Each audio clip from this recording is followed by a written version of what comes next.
Hello and welcome. I am Lian Bon and this is Rappler Talk. We will talk about laws and human rights in the time of coronavirus.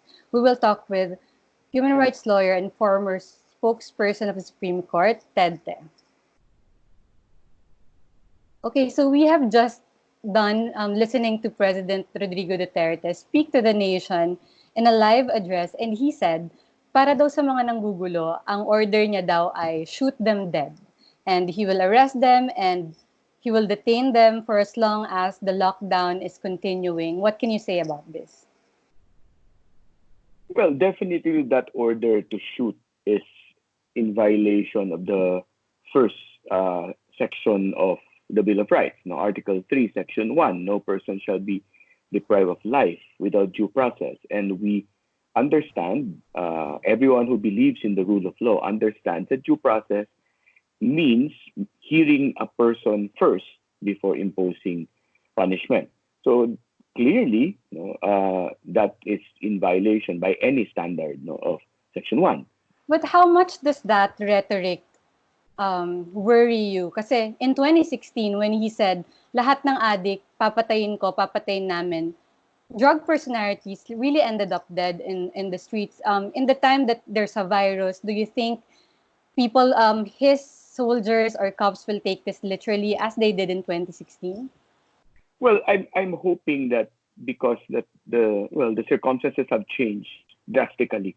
We are no longer, just about less than a month since the year started. We're no longer in the same situation. This virus has changed everything. The way we do things, the way we talk to people, the way we relate. Even how the police, the law enforcement authorities conduct their business has changed. Totally. So I'm hoping that as far as the law enforcement, the military even are concerned, that they will perhaps see that as well, rhetoric, that's one, and that they might see their way through to clarifying from their commander-in-chief as far as the military is concerned, and from the president as far as the police is concerned, what exactly he means when he says all of these things. And hopefully that their commanders will see their way through to maybe putting it down on paper so that there is a clear accountability or device that, if anything goes wrong, if there are any violations, that we can determine where the buck stops, as it were. You said putting it down on paper. I was gonna ask because para sa Oplan Tokhang, PNP, now Senator Ronald Bato de la Rosa, really released a circular in 2016. Mas maganda bang may dokumento or is that more dangerous kasi mas magkakaroon ng basis kumbaga yung mga foot soldiers na, eto, meron na kaming paper na sinasabing pwede namin kayong arestuhin and shoot if necessary? Well, the difficulty, in the first place, the policy should really not be to violate rights. That's really not the policy. But if you are going to have a policy like that, I would prefer that the policy be in writing so that I know the metes and bounds of that policy. So that if I have questions about that policy, I can question it. I can raise it to the court. I can define the parameters of permissible action, And so in the same way that what you mentioned, the Tokhang circulars, the reason why it was questioned in court was because the documents clearly showed the metes and bounds of what the police could do.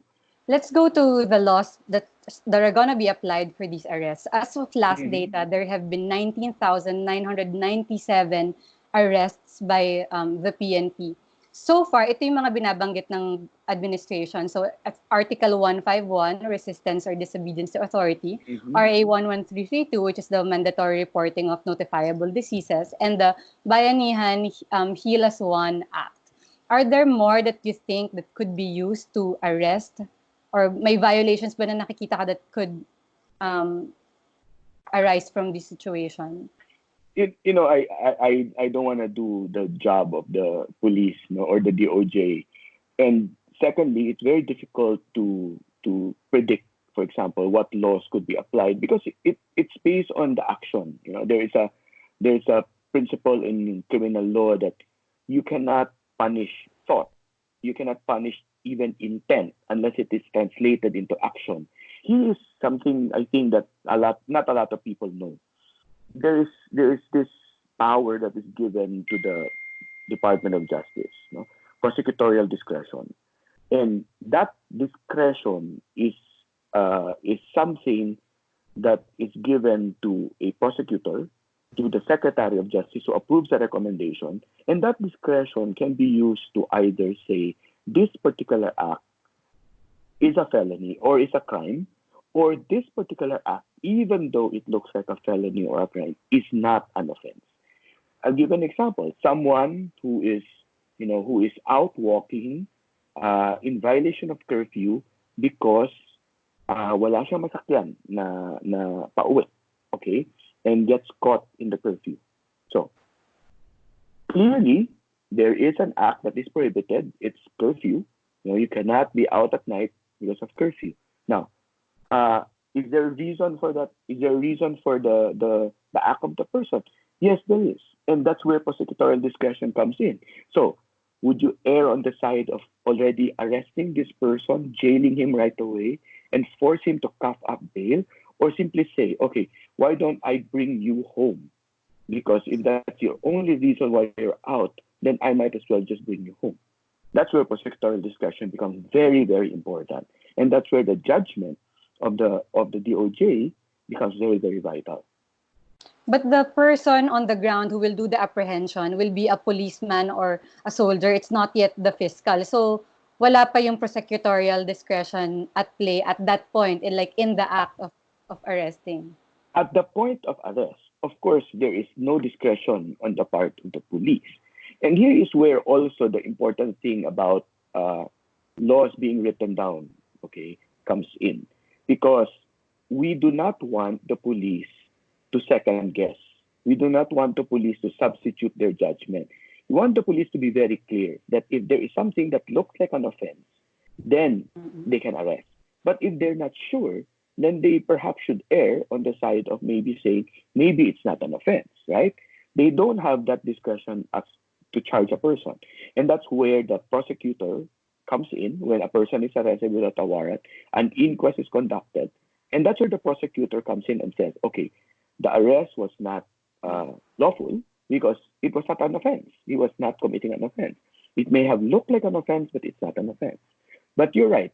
At the level of the arrest, at that point, on the ground, the police are going to be looking for specific acts that look like an offense.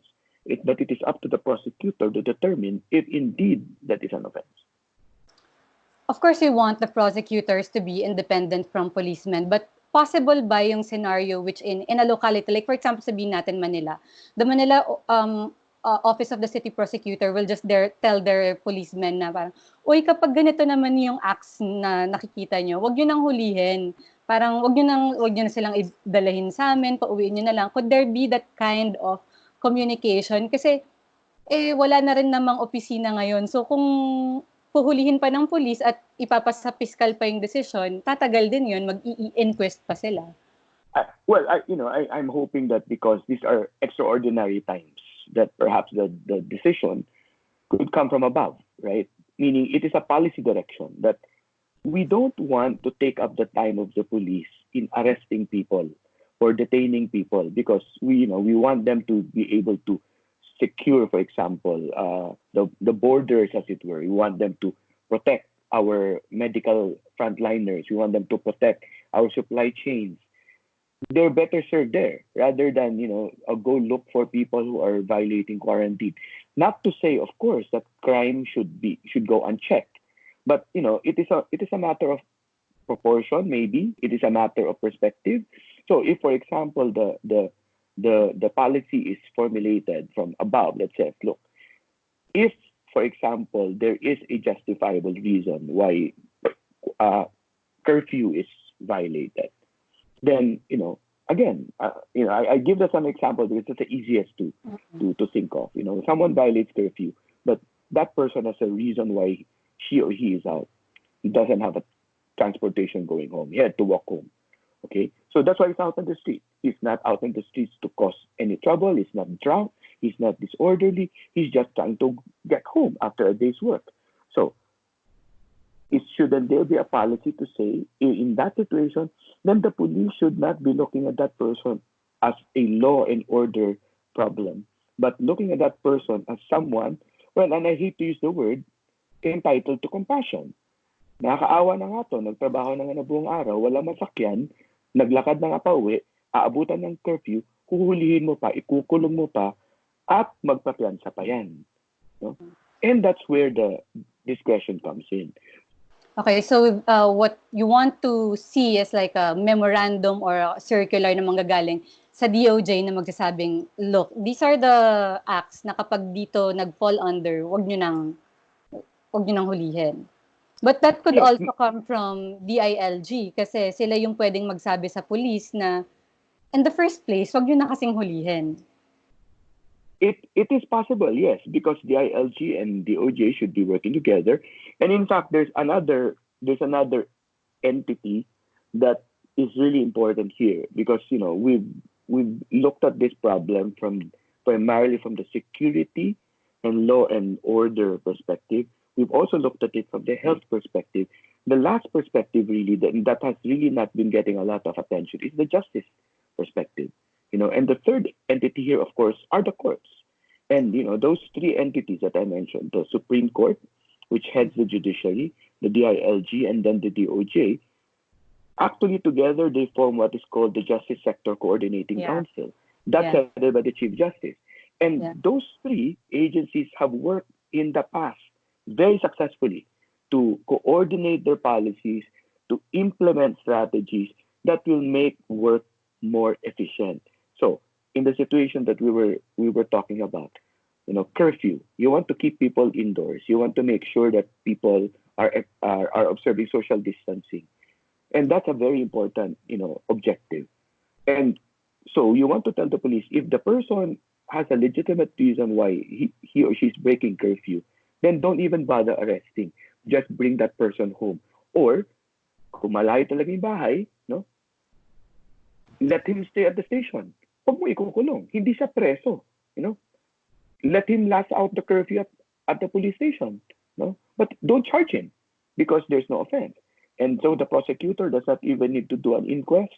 And then as far as the courts are concerned, walang kaso nga abot sa kanila. But if we don't have that perspective, because the perspective is law and order, as long as you break the law, then you will face the consequences. That's where the problem comes in. Diba? So again, if the only tool you have is a hammer, everything is a nail. That's it. Yun yung problema. And so maybe the justice side of this entire problem should also come in. That maybe the court, the Supreme Court, the Chief Justice can maybe talk to the secretary, talk to the Secretary of Justice, Secretary of the DILG, and say, look, can we coordinate our efforts here? In ordinary times, the courts are passive. Pero sinabi mo nga sa Justice Sector Coordinating Council or JSCC, Supreme Court is a member, so they can actually meet either via electronic means or telecon to actually talk about and institute these policies. By tradition, the Chief Justice is the chair, is the presiding officer of that three-person council, the Justice Sector Coordinating Council. Of course, they treat each other equally because they're heads of departments or heads of agencies. But by tradition, the Chief Justice is given the lead role. And also because the Chief Justice heads the third branch of government.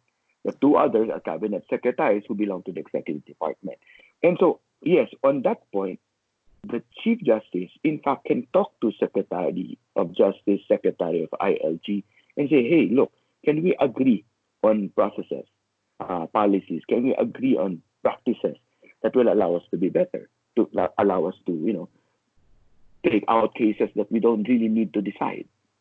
Those are things that he can do as head of the third branch. Okay, I'll come back to that later. So the recommendation to have a policy, to have that kind of memo, will ultimately have a result of becoming lenient. Kasi sinabi na dati ni General Guillermo Eleazar, sinabi na ni General Guillermo Eleazar na kapag naging lenient daw sila, mas dumadami yung mga nagva-violate. So my question is is there a way, is there a balance, is there a balancing act to respecting human rights and upholding human rights, but also strictly enforcing that people stay at home and not violate quarantine guidelines? Well, I think when you're talking about a balance, you're we're presuming that things are equal, right? That everything is the same, of the same weight, of the same level, of the same quality. Uh, Again, we are not in ordinary times, we're in extraordinary times. So you have people who are hungry, you have people who are desperate, you have people who don't know maybe where their next meal is coming from. You have people who are jobbers who don't have a job anymore because they can't go to work, right? So that's on one end. And on the other end is that you have, social distancing. You want to beat the virus. You want to make sure that the curve is flattened. Are those two equal, right? And that's what we're talking about when we're talking about balance. But law and order is not there. It's not law and order. Policing is not in that equation, right? So when you insert the police into that equation, then you're asking the police to determine that, for example, flattening the curve is more important than food. Flattening the curve is more important than a person who's trying to earn a daily wage so that he can provide food for his family who has to stay quarantined. You know, restrictions like only one person can leave the house. Weigh heavily on families who require two people or more to work, right? And so, all of those things, they're not. It's not as easy to say we need to balance because it will be very lenient, diba? So I think we need to look at this with different eyes. We cannot just simply look at it as law and order. We cannot just simply look at it as enforce the law, follow the law. No, of course, everyone understands the need to stay inside. Everyone understands why we need to flatten the curve. But of course, a lot of it comes from first fully understanding the reasons why. And so I think any policy should really be very clearly explained. Why are we even doing quarantines? Why are we even doing social distancing? What is the effect if 3 million people stay away from the streets for how many days? Ito ba ang mga projections ito? People have been asking for that, right? And wala, ang niririnig lang kasi, aresto namin kayo pag umalis kayo sa bahay nyo. Yun yung problema eh. Do you think if the justice sector asserts and says, look, we don't want these arrests, we don't want to be putting people under inquest, do you think that can compel the IATF or the Malacanang to, okay, sige, adjust na lang namin yung policy namin and we're not gonna focus so much on arresting people? Do you think the justice sector has that kind of power or influence? Well, my short answer based on a reality check is no. But of course, I am of course hopeful that because again the justice sector, the judiciary, the Department of Justice, the DILG, must realize that they have a very important role to play here, because at the end of the day, after this virus is gone, right, we have to pick ourselves up. We have to pick ourselves up, and that's where the justice sector now comes in. No, ilang libong kaso yung madadagdag sa korte natin na kailangan harapin ng mga prosecutor natin, no? Ilan yun? So you already are overworking an overcongested court system, right? And that's why, for example, I welcome the move for the court to say, wala mo ng hearings unless urgent, right? In fact, I was hoping that the court would go further by saying, huwag na muna kayo mag-file, for example, ng civil cases. I-extend namin yung periods to file. I think they did that in the latest circular. In the latest circular, di ba? Pero yung una kasi wala eh. Yung huwag na muna kayo mag-file. Ang aasikasuhin lang ng korte are the most urgent cases, and these are those that are related only to COVID. That's it, no? Other than those criminal cases, yun nga, na kailangan ng ilabas ng tao, bail, habeas corpus, amparo, for example. But let's focus first on the situation at hand, no? Wag na muna natin bigyan ng distraction yung court. So, we don't know, again, we don't know if things will ever go back to where they were before, right? So we need to adapt, we need to change. And so I'm hoping that, for example, the justice sector realizes just how important their role is. Because at the end of the day, right, the only thing that keeps us together is really rule of law. No? But of course, rule of law is not only equated with law and order. Rule of law is equated also with justice. The justice sector is kind of forced into the situation that they have to adopt fast to technology. And the digitization project of the courts was really very slow paced. Do you think ready sila at this time? I mean, do you think they can keep up? Again, let's put on hold the digitization first of the entire court system. We're looking simply at addressing situations that are brought about by this particular pandemic, no? Yung digitization, matagal yun kasi the procurement process alone, napakahaba, no? But I'm saying, kung dati parang it took a while for them to get used to, okay, emails muna tayo, and then all these electronic means, do you think prepared sila now na all of a sudden, okay, tatanggap na ng email si judge and this and that? Well, I'm hoping because under the Administrative Circular 33/2020, it's indicated there. The Chief Justice indicated na ito yung pwedeng gawin. You can email, the judge will do this, then this will happen. And so, I'm waiting for the guidelines to be issued by the Court Administrator's Office because that will fully implement, that will tell trial judges, for example, what they can do and what they cannot do. I'm hoping that technology will be incorporated there and the how-tos, right? Again, sana may rule on how do you notarize virtually, no? Yeah. Pwede bang face-to-face sumpa na lang, wala na yung pirma-pirma, wala na notarization. Rather than go to a police station and risk infection, pwede bang virtual na lang, tatawagan, may appointment na lang na sasabihin, pwede bang mag-virtual notary, pwede mag-virtual oath before a public officer who is authorized to administer an oath. Pwede naman ilagay ng court yun sa kanilang guidelines for judges. And I think many judges, many trial judges are also waiting for that. They're unsure of how to proceed now. Considering nga na meron ding rules ang Department of Justice on e-inquest, for example, no? Pero wala pang counterpart ang courts, which is still forthcoming, no? So, nag-aantay din ang judges dun Yung ibang judges, syempre, as much as possible, ayaw rin nila lumabas di ba? So, you're already putting a strain on an overburdened network. So, the best procedure really there is stay at home. There are so many tools that can be used. And, if it takes a learning curve, then go to that learning curve. Let's focus on RA 11332 or the Mandatory Reporting of Notifiable Diseases Act. So, Section 9E punishes two kinds of people, diba? One is persons affected by the health event, and the other is the persons identified as having the notifiable disease. So, the first person affected by the health event is basically all of us. So, what is the anyone? Yeah. So, what is the danger in using this law to arrest people? Well, the danger there is, again, as you pointed out, it does not clearly define what the prohibited act is because it does not define clearly who the act covers, right?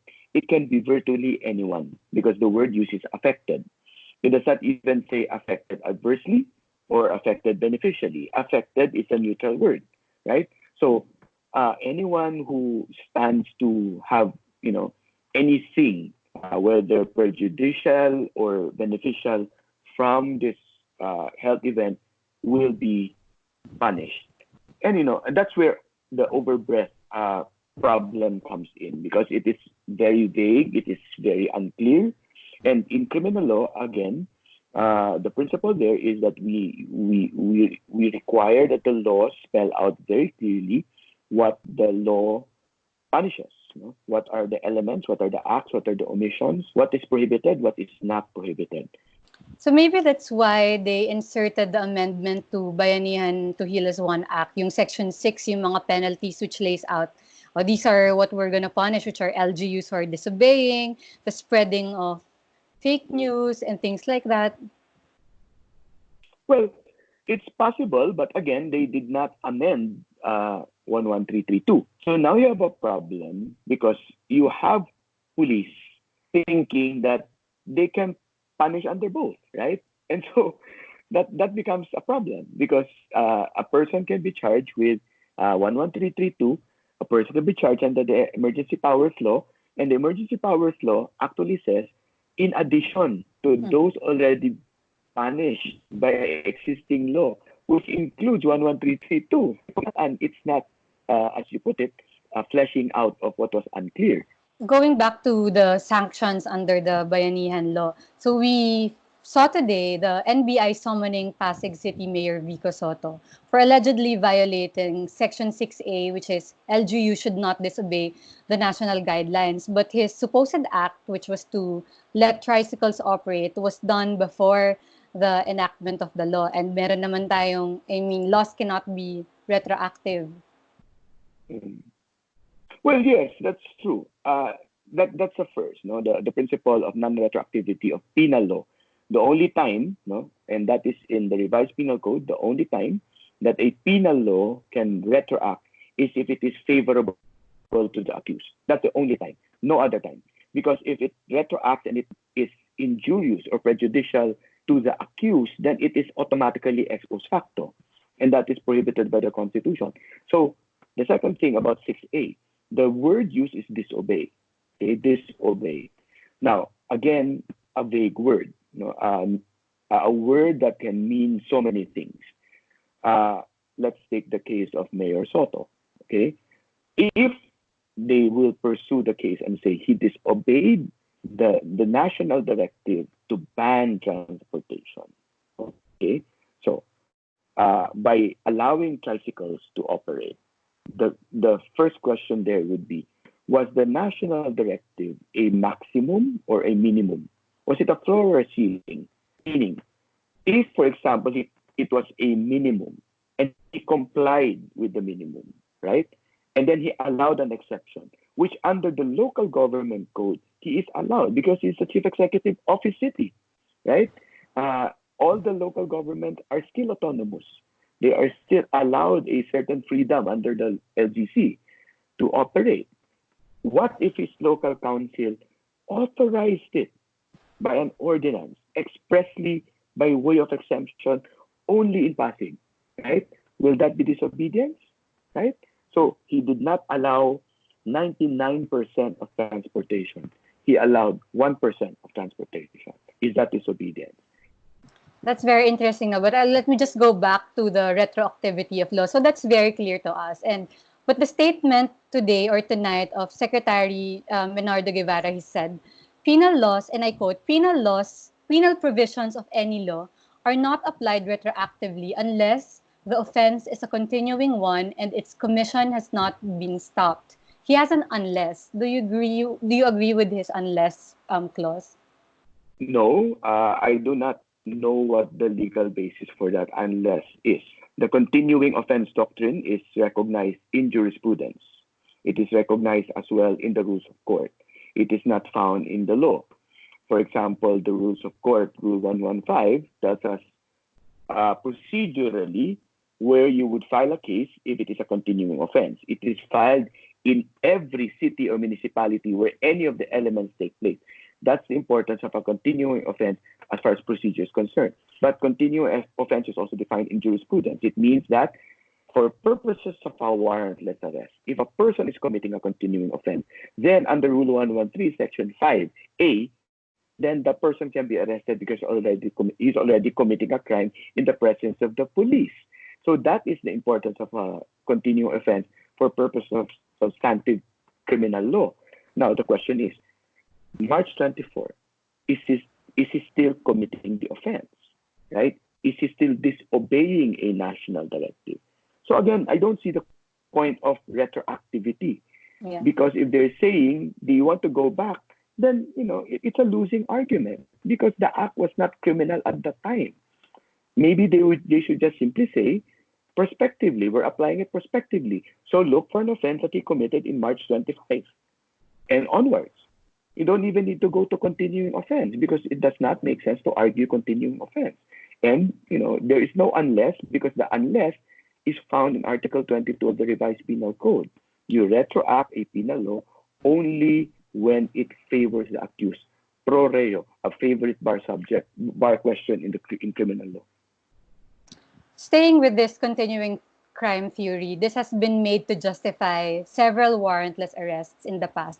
And here in this lockdown, it was made to justify a warrantless arrest of a teacher in General Santos City who posted a provocative post on Facebook. So kinasuhan siya ng inciting to sedition in relation to cybercrime. So what is now the danger of continually using this continuing offense theory at the time of a lockdown for coronavirus?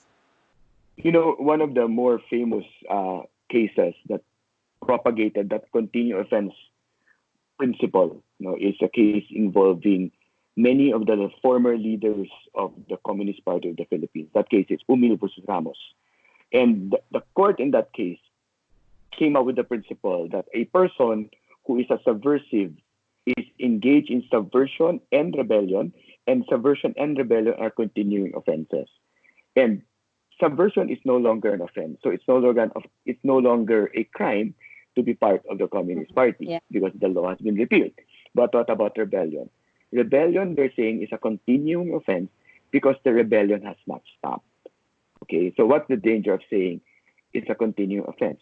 Again, at any point in time, and this was the point of one of the dissenting opinions in Umil versus Ramos, at any point in time, even when the person is not doing anything unlawful, the person is walking on the street, he's brushing his teeth, she's singing karaoke or videoke with her neighbors, as long as that person is said to be a rebel, then that person, for purposes of Rule 113, Section 5A, is committing a crime in the presence of the arresting officers. That's the justification in Umil versus Ramos.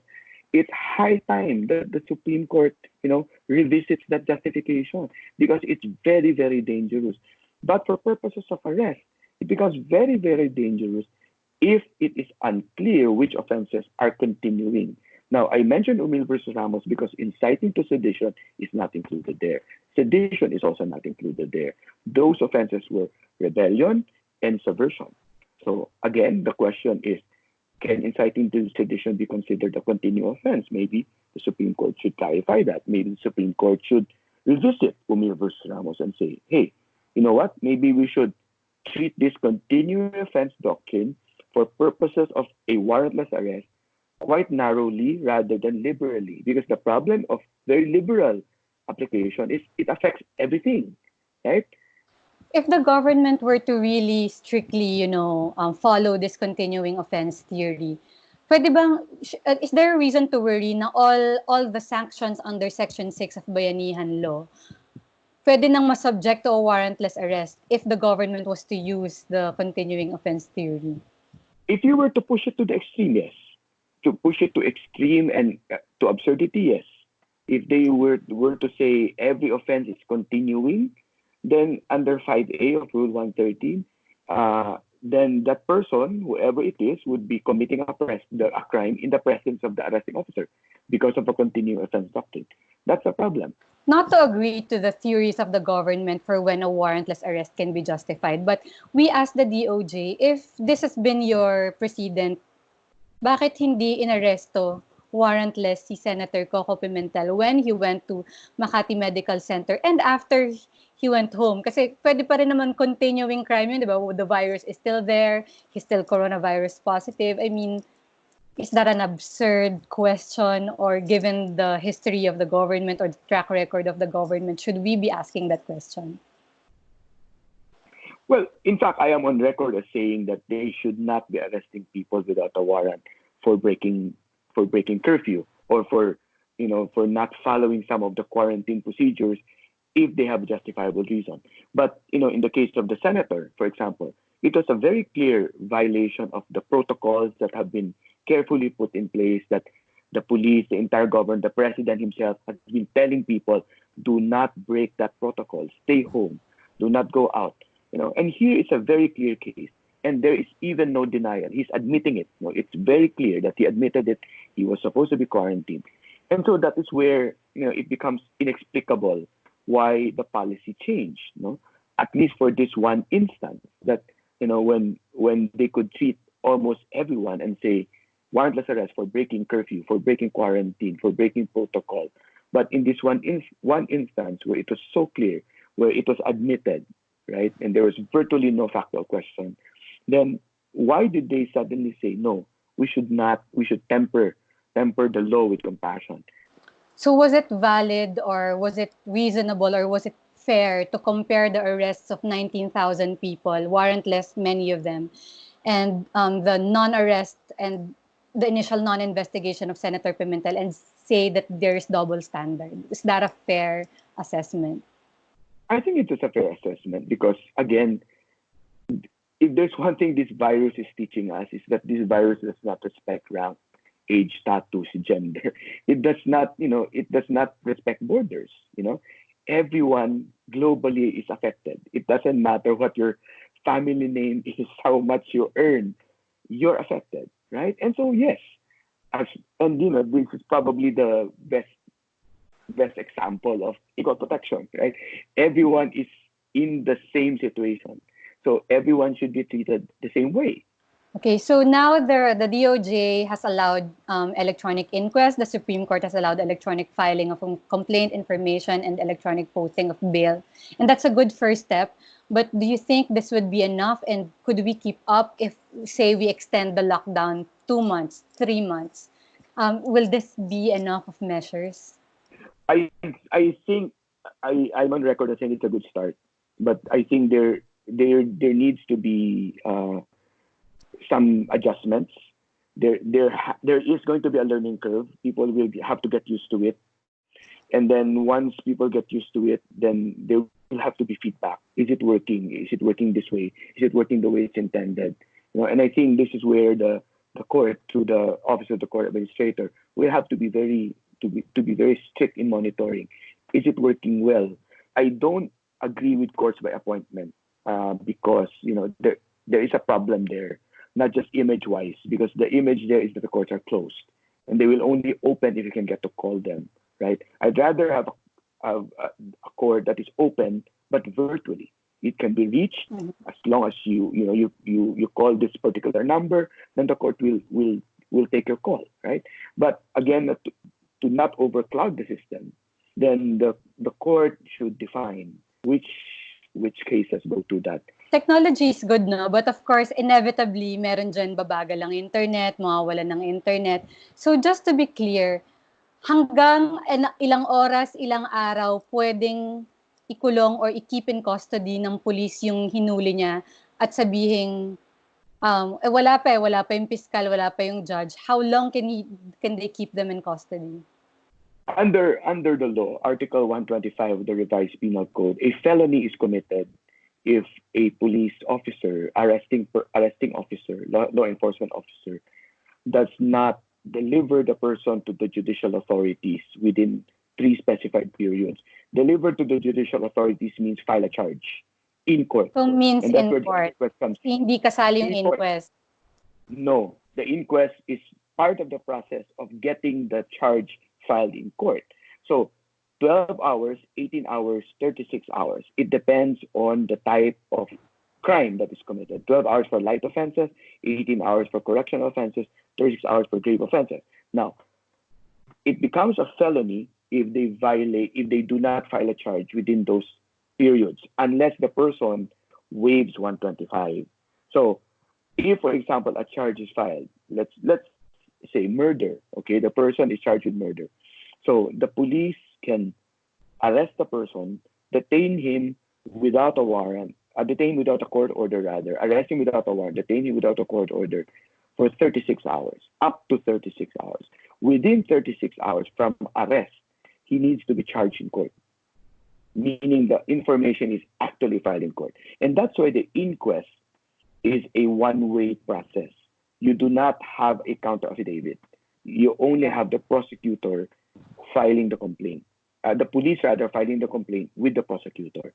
because it's intended to be speedy. If the respondent wants to file a counter affidavit, he has to ask for a full-blown investigation.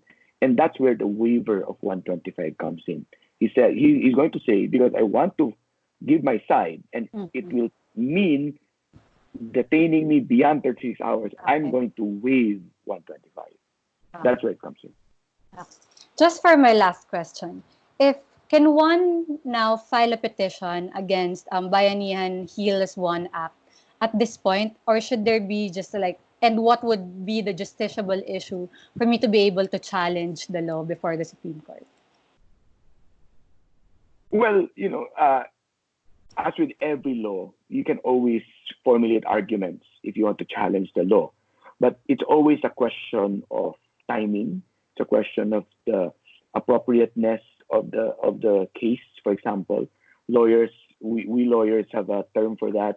Is the case right for review? Is the issue right for review? So it may not be wise to challenge the emergency powers law outright where there is yet no clear implementation of the law.